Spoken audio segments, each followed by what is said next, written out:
কি ভাবছো এটা খাই না মাখে? আমি তো দুটোই করি। স্কিনটা কদিন ধরে প্রচুর ডাল হয়ে গেছিলো, এই ব্যস্ত লাইফে রোজকার যাতায়াত করতে হয়, তো সেই জন্যেই স্কিনটা এত ডাল হয়ে গেছে। তো আমি এখানে নিয়েছিলাম ফ্ল্যাক্স সিডস গুঁড়ো করে, নিয়েছিলাম র মিল্ক, তো যেটা আমি একটু 5 মিনিট ধরে মিক্সড করে রেখে দিয়েছিলাম। তো এটা এখন আমি অ্যাপ্লাই করছি। তো এটার বেনিফিটস এটাই যে এটা স্কিনটাকে প্রচুর হাইড্রেটেড করে রাখতে পারে, আর সাথে মেশান যদি থাকে তো সেটাকেও কমিয়ে রাখে, আর স্কিনটা না অনেকটা গ্লো করে। আমি এখানে মেখে নিয়েছি, আর এটা মাখার পরেই মা এখানে বানিয়ে দিয়েছিল লেবুর শরবত। দেখো শুধু মাখলেই তো হবে না, খেতেও হবে। তো মুখটা আর মুছে নিই, কারণ এবার আমি ইউজ করব গুড ভাইবসের চারকোল ফেস স্ক্রাব।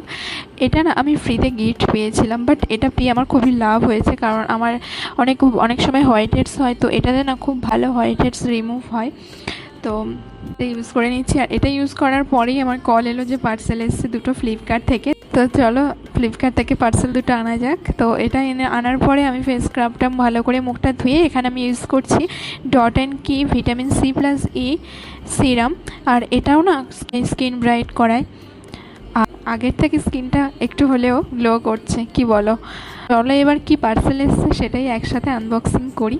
তো এখানে আমি ফার্স্ট অর্ডার করেছিলাম একটা লরিয়াল প্যারিসের হেয়ার সিরাম, যেটা রিভিউ আমি অনলাইনে দেখেছিলাম খুবই ভালো। তো দেখা যাবে ইউজ করার পরে কেমন কি হয়। আর আমি অর্ডার করেছিলাম এখানে গার্নিয়ারের হেয়ার কালার। তো আমি আগের বছর পুজোর আগেই আমি কালার করেছিলাম, বাট ওটা আলাদা ছিল সেট, আর এটা আলাদা। তো এটা আমি খুব তাড়াতাড়ি ইউজ করব, আর যার ভিডিও আমি খুব শীঘ্রই তোমাদের সাথে শেয়ার করব। So stay tune, by.